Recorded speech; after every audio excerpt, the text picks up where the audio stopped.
Bismillahirrahmanirrahim. Assalamualaikum warahmatullahi wabarakatuh. Sebelum kita masuk ke bagian berikutnya, mari kita berdoa dulu. A'udzu bikalimatillahi tammati min syarri ma khalaq. Bismillahirrahmanirrahim. Wa huwas samiul alim. Allahumma shalli ala sayyidina Muhammad sallallahu alaihi wasallam. Ini dia bagian berikutnya. Suamiku dari alam lain, karya dari Dewi Jamil atau R.D. Lestari.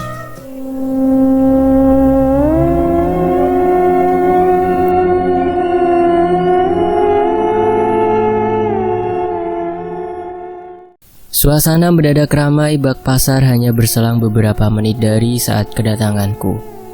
Aku sempat dilanda ketakutan. Sebenarnya aku di mana? Mau kemana kau, Bima?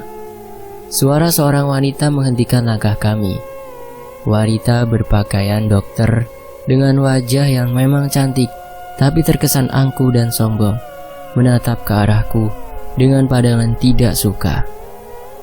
Aku mau mengantar Indri pulang, Sil, jawab Bima datar. Wanita itu sepertinya menganggapku remeh dengan senyumannya yang tersungging seperti mengejek. Oh, dia teman si pencuri itu ya? Udah matikah dia?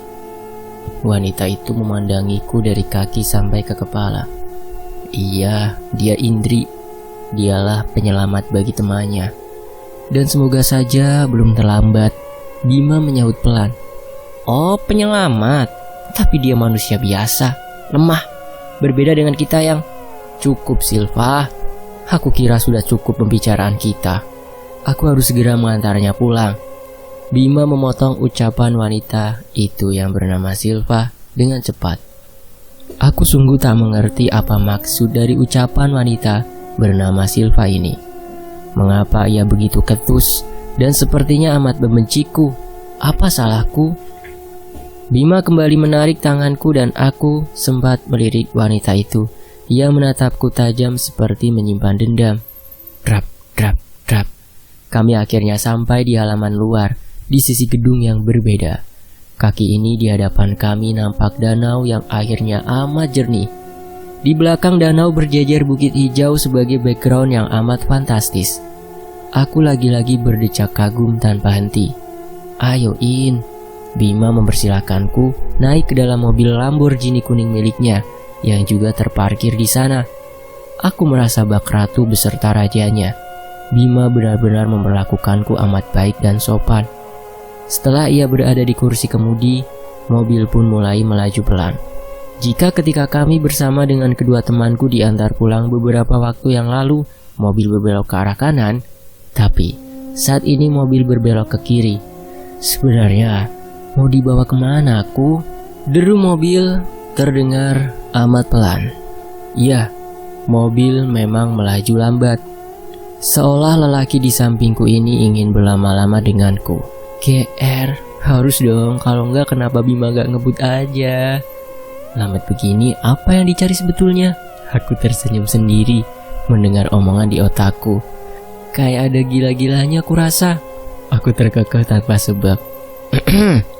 Deheman Bima membuatku tersentak dan menatapnya tajam. Apa? Tanyaku. Sudah dengan pikiran anehmu itu. Ia balik bertanya dengan senyum yang terulas amat manis. Pikiran apa? Aku memalingkan wajahku ke jalan, berpura-pura jutek. Padahal dalam hati aku menertawai diriku sendiri. Jika Bima bisa membaca pikiranku tadi, alangkah malunya aku. Dia tak menjawab. Tangannya masih asik berada di kemudi dan menatap fokus di jalan. Sedangkan aku asik menikmati pemandangan di sisi kiri dan kanan jalan. Kami melewati jalan tanah yang rata tanpa kerikil dan bebatuan. Pepohonan cemara tinggi menjulang berjajar rapi.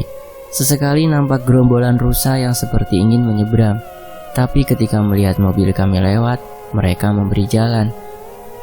Langit amat cerah berwarna biru dengan bentuk awan yang amat cantik.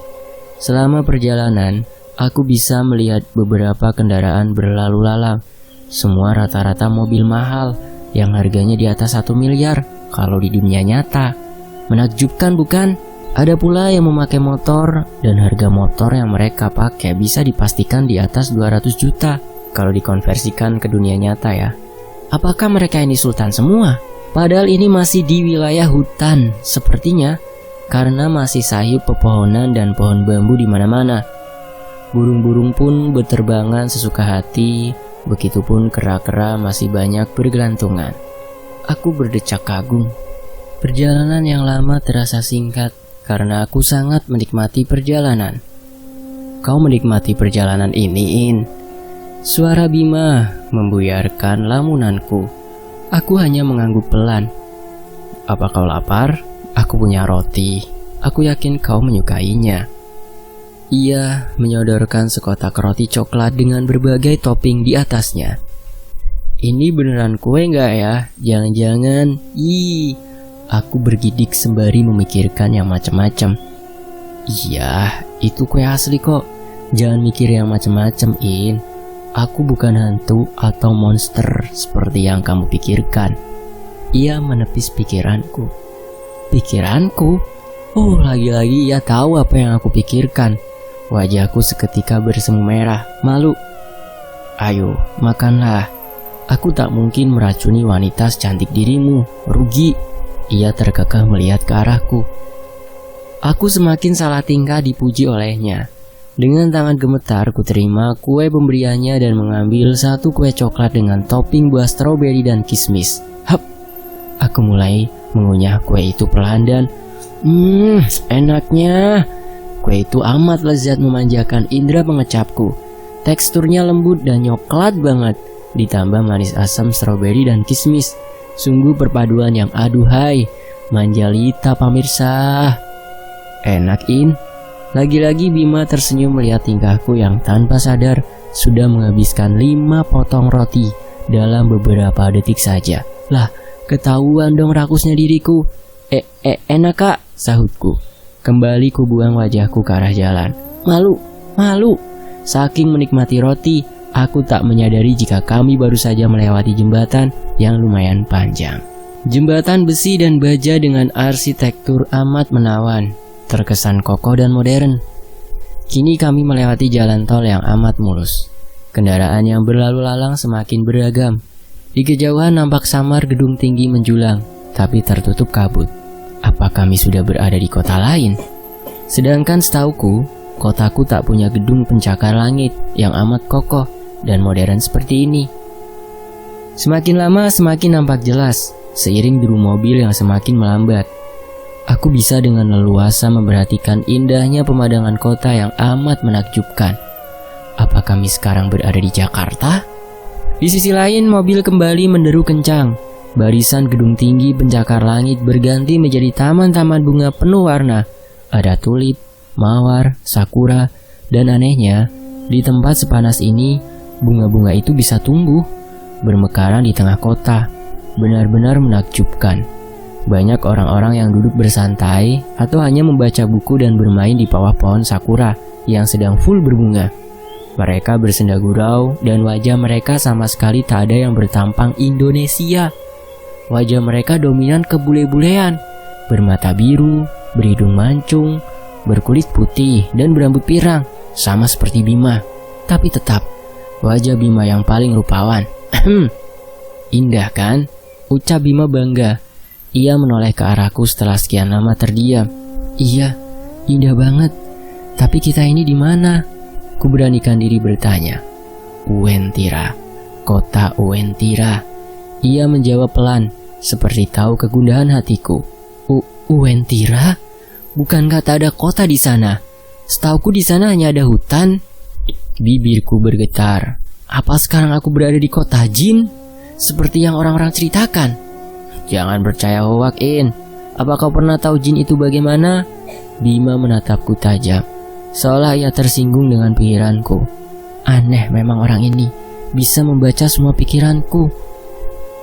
Iya kak, bukan gitu maksudku kak. Orang-orang di sekitarku ngomong begitu, pungkasku. Kamu itu, In, jangan dikit-dikit percaya gosip. Mereka nggak tahu aja kalau ada kota seindah Uwentira. Kamu juga belum masuk ke pusat kota aja udah begitu takjubnya kan? Bima menoleh ke arahku. Kali ini tanpa ekspresi dan tanpa senyum sedikit pun.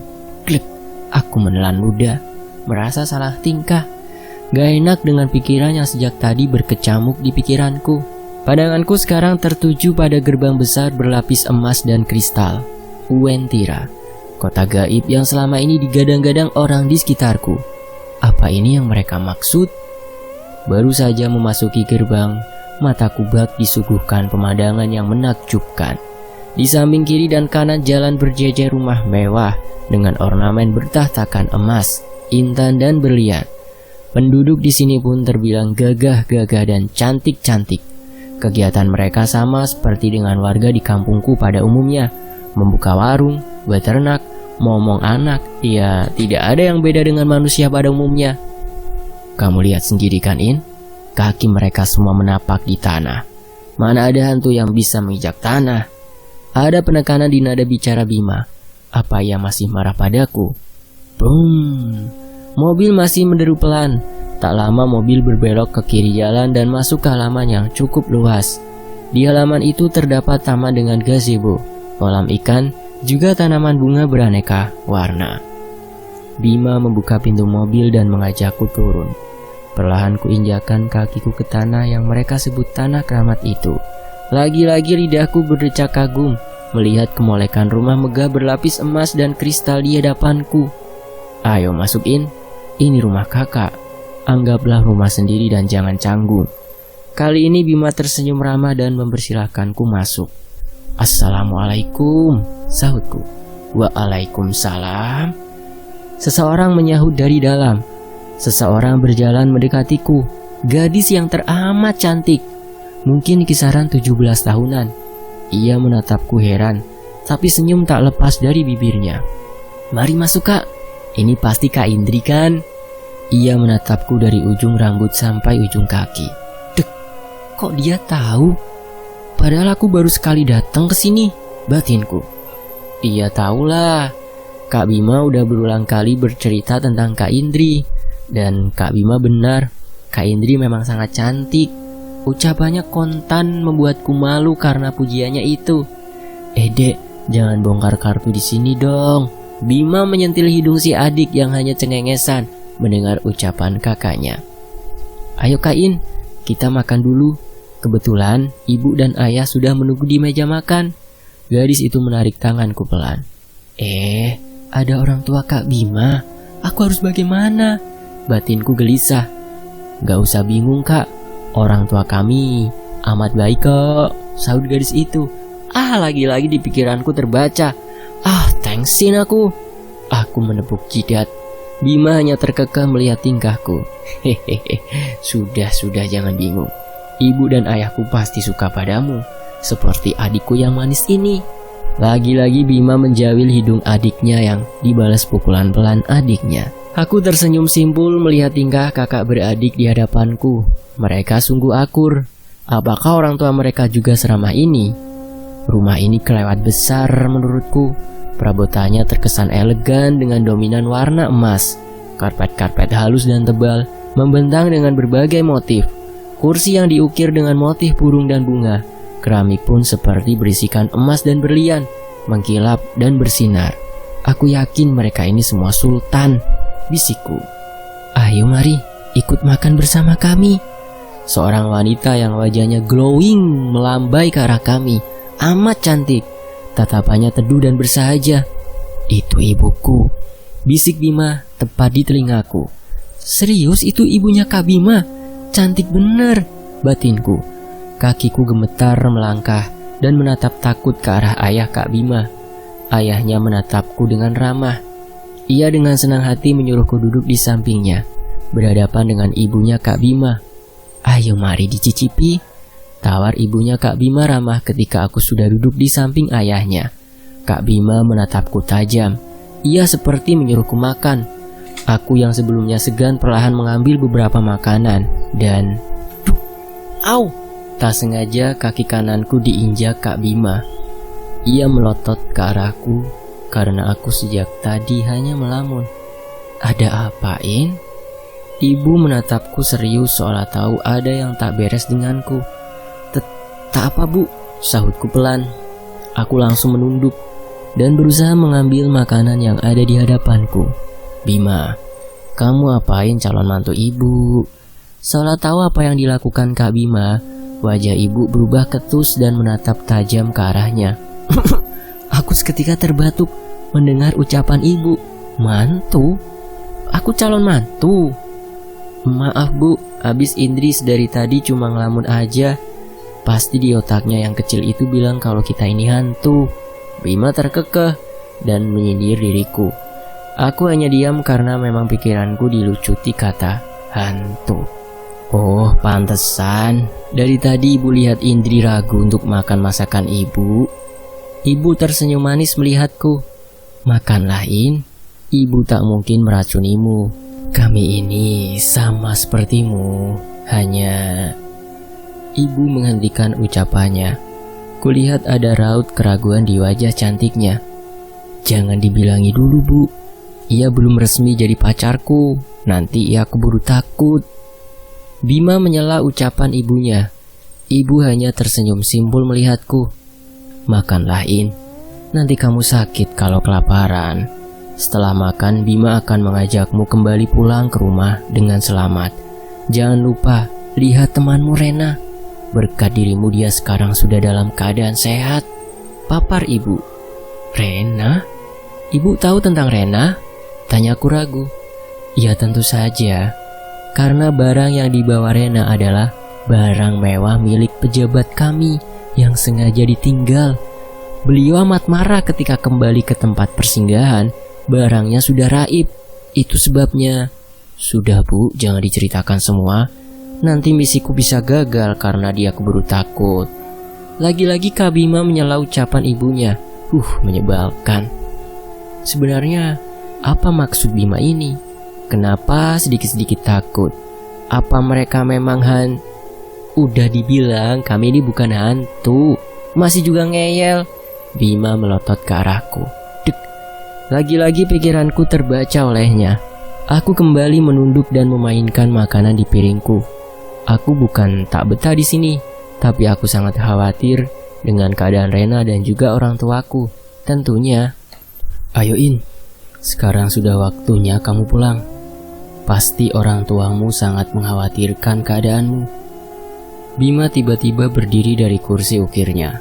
Kret. Tanpa menunggu dua kali, aku pun langsung beranjak dan berpamitan kepada keluarga Kak Bima. Terima kasih jamuannya, Ibu, Ayah. Saya permisi pulang dulu.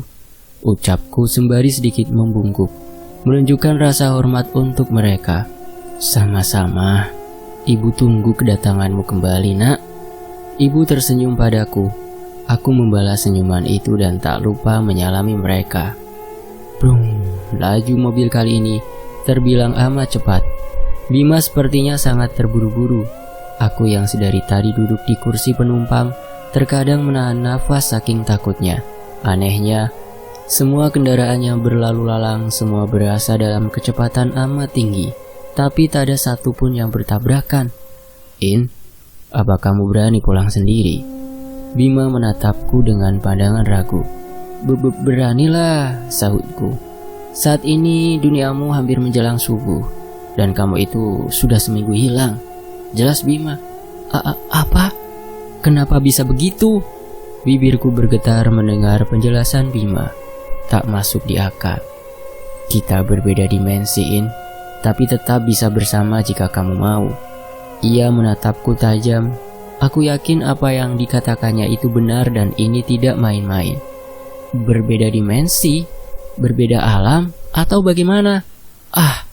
Kepalaku seketika pusing karena ucapannya. Terserahlah. Yang penting aku bisa sampai rumah secepatnya. Perjalanan pulang dan pergi amat sangat berbeda. Jika pada saat kami pergi, hutan dan pepohonan sangat mendominasi. Tapi kali ini tak ada hutan. Yang ada hanya tol dan jembatan serta laut yang amat luas. Jalanan pun tak berbelok, tapi hanya lurus dan tak ada hambatan sedikit pun. Samar kulihat benda bulat seperti pusaran air yang amat besar membentang di hadapan kami. Seketika, aku mencengkeram lengan Bima yang tampak fokus mengemudikan mobil Lamborghini-nya. Jangan takut, In. Itu adalah portal penghubung antara duniaku dan duniamu. Bersiaplah, akan ada hentakan kecil ketika melewatinya. Bima berusaha menenangkanku. Pusaran itu semakin dekat. Aku menutup mataku karena takut hingga tubuhku setengah terpental ke atas. Hampir saja menyentuh atap mobil saking kerasnya hentakan. Beruntung ada sabuk pengaman yang melindungi tubuhku agar tidak terpental hebat. "Buka matamu, In." Suara Bima membuatku tersadar dan perlahan membuka mata. Sinar berwarna-warni bak pelangi mengelilingi mobil kami. Dan bukan hanya kami, banyak juga kendaraan yang berlalu lalang beserta kami. "Kita di mana, Kak?" Aku menatap heran sekitar. "Kita masih berada di dalam portal antara duniamu dan duniaku. Jangan takut, sebentar lagi kita keluar," saut Bima. Mobil melaju semakin kencang dan duk, lagi-lagi hentakan keras kurasakan. Mataku berbinar melihat sekitar. Hutan. Kami ini berada di jalan aspal yang diapit hutan lebat. Aku yakin inilah hutan Uentira yang terkenal itu.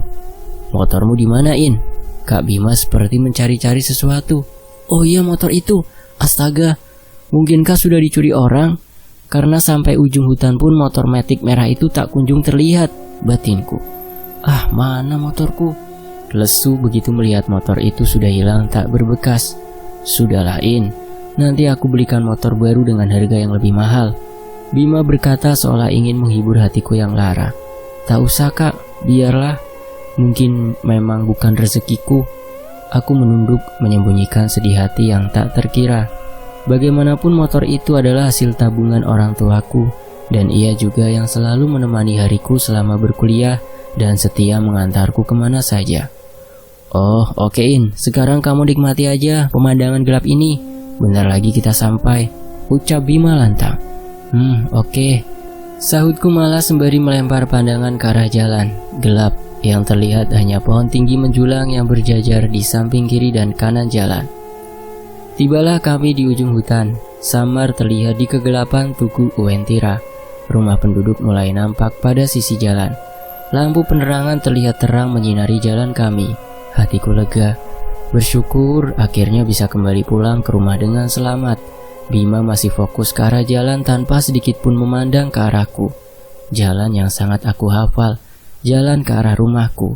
Kok Bima bisa tahu? Mobil berhenti tepat di depan rumahku. Aku turun tanpa banyak berbasa-basi kepada Bima. Ia pun tak banyak bicara. "Mampir, Kak," ucapku pelan. "Kakak langsung pulang aja ya, besok-besok kakak mampir," sahutnya. Setelah berpamitan, mobil pun menderu kencang. Aku berbalik setelah mobil kuning itu tak nampak lagi di pandangan. Sementara itu di sisi lain, "Indri, ya Allah Indri, kamu pulang, Nak."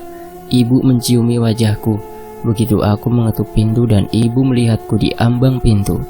"Bapak, Nenek, kemari, Indri pulang." Lantang suara ibu menggema di segala ruangan. Tergopoh-gopoh kedua orang tua itu berlari mendekatiku seraya menangis haru. Aku dipeluk dan diciumi sepenuh hati. Ibu, bapak, dan nenek menginterogasi. Mereka sama sekali tak percaya dengan ucapanku. Tapi biarlah, yang penting sekarang aku sudah sampai rumah dengan selamat dan berkumpul dengan orang-orang tercinta. "Uentira? Kota? Itu cuma hutan, Nak. Jangan mengada-ngadain," pungkas bapak. "Atau mungkin yang dimaksud Indri itu kota jin, Pak?" Ibu menyahut. "Enggak, Bu, mereka orang yang sama seperti kita." Aku kekeh dengan ucapanku. "Sudahlah, hentikan perdebatan ini." Indri nampak sangat lelah. "Biarkan ia beristirahat," nenek menimpali. Aku mengangguk pelan dan berjalan gontai menuju kamar. Hatiku masih gusar perihal hilangnya motor kesayangan keluarga itu. Dek, aku terperanjat kaget melihat benda merah yang amat kuhafal itu sedang teronggok di dapur rumah. Benda itu, motor matic kesayanganku. Sejak kapan ia ada di situ? "Nek, motor itu kenapa bisa sampai rumah?" Akhirnya kata itu terucap di bibirku. Nenek melirik benda yang aku tunjuk itu. "Oh, itu. Kemarin ada beberapa tentara datang ke rumah membawa motor itu pulang. Mereka bilang kamu ada urusan dengan komandannya untuk menyelamatkan jiwa Rena. Makanya kami menunggumu pulang dalam keadaan khawatir," terpapar nenek. Aku mengangguk pelan. Mereka pasti prajurit bawahan Bima. Aku tersenyum simpul. Soswi juga Bima, bisa-bisanya ia berpura-pura tak tahu siapa yang mengambil motorku. Kuhembaskan tubuhku keras di atas kasur kapuku. Kamar ini, betapa kangen tidur di sini. Walau berasa hanya sehari meninggalkan rumah ini, entah mengapa rasanya kangen sekali. Mata pun terpejam karena ngantuk yang tak terhingga. Tak menunggu lama aku pun terlelap. Tok tok tok tok. Assalamualaikum. Suara seseorang terdengar nyaring di telingaku. Ibu yang sejak tadi berbincang denganku bergegas menuju pintu ruang tamu. Waalaikumsalam. Indri. Suara seseorang lantang terdengar beserta derap langkahnya yang menghentak di lantai. Ia berlari dan seketika memeluk tubuhku erat. Rena, dari mana kau? Belum sempat aku menyelesaikan ucapanku, Rena menangis histeris sambil bercerita panjang lebar. Terima kasih In, berkatmu aku bisa sadar dari mimpi burukku, seru Rena. Ia tetap memelukku erat. Aku minta maaf karena ulahku. Dirimu menjadi korban dan kembali dibawa ke dimensi mereka, isak Rena. Sudahlah Ren, yang penting kamu sudah sadar sekarang. Aku membelai bahu Rena, berusaha menenangkannya. Ren, aku ingin kamu bercerita padaku. Apa yang kamu alami sewaktu kamu sakit kemarin? Aku mulai menyelidik. Ceritanya panjang In. Rena mulai tenang. Aku mengajaknya duduk di pinggir ranjangku. Kuberikan tisu untuk menghapus sisa air matanya tadi. Waktu itu, sewaktu Sri diwawancara, tak sengaja mataku menangkap bayangan orang banyak di belakang tubuhmu In. Mereka berperawakan tinggi, besar, dengan otot yang kekar, dan wajah seperti kera. Mata mereka merah dan mengerah marah. Dengan gamblang Rena menjelaskan. Mereka berteriak, pencuri, pencuri. Anehnya tubuhku seperti kaku, sulit untuk bergerak. Aku hanya bisa melotot dan menahan sakit saat tubuhku mereka ikat dengan tali yang besar. Dan sejak saat itu, aku seperti budak yang mereka siksa di alam mereka. Kembali Rena menitikkan air mata. Aku kembali memeluk tubuhnya dan mengusap bening yang menetes. Alam mereka memang indah, tapi karena kesalahanku, aku diajak ke tempat kita tinggal kemarin. Tapi tempat itu menjadi sangat menyeramkan, sepi, gelap, tak ada seorang pun. Mereka bilang aku akan dilepas saat temanku datang dan membawa kembali barang yang aku curi. Dan malam itu aku melihatmu In bersama Bima. Aku sangat lega. Terima kasih In, ucapnya tulus. Sama-sama Ren, jawabku pelan. Oh iya In, apa kamu tahu jika Bima punya sayap? Dek, sayap? Iya, kamu tak tahu In.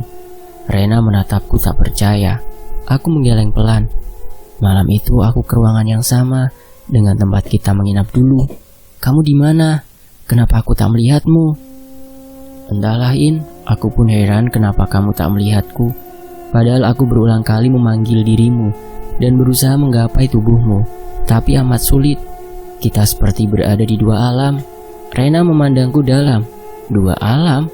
Maksudmu? Sudahlah In, terlalu sulit untuk kujelaskan. Yang penting kita jangan lagi berurusan dengan mereka, termasuk Bima itu. Rena berusaha memperingatiku. Aku tak bisa Ren. Lirih kata itu terucap dari bibirku. Maksudmu? Jangan main-main In. Mereka bukan manusia seperti kita. Rena mencengkram lenganku. Mereka juga manusia Ren, hanya beda dimensi. Aku bersikuku dengan ucapanku. Jangan buta In. Ketampanan Bima memang sangat menggoda. Tapi mana ada manusia punya sayap? Coba kau pikirkan lagi In. Rena kali ini berucap dengan penekanan. Aku rasa Rena memang serius dengan ucapannya. Atau dia punya niat lain? Bisa jadi dia yang ingin menjadi kekasih Bima. Tentu saja. Ya sudahlah In, aku malas berdebat. Aku mau ke kampus. Apa kamu mau ikut? Ajak Rena. Tapi aku hanya menggelengkan kepala. Aku duluan ya In. Rena beranjak dari ranjangku dan melenggang pergi setelah mengulas senyum untukku. Aku kembali menjatuhkan tubuh rampingku di atas kasur. Tubuhku terasa amat lelah. Baru saja mata ini ingin memejam tiba-tiba.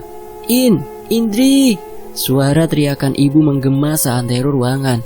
Dengan malas kulangkahkan kaki menuju arah suara ibu di ruang tamu. Mataku terbelalak ketika bersambung. Nantikan kelanjutannya hanya di Fakta Sejarah. Sambil nungguin teman-teman bisa mampir ya ke channel Cadangan Admin. Itu di layar akhir ada, tinggal disentuh saja. Langsung otomatis masuk ke channel Cadangan Admin. Saya pamit ya. Wassalamualaikum warahmatullahi wabarakatuh. Terima kasih teman-teman. Terima kasih untuk Kak Dewi Jambi.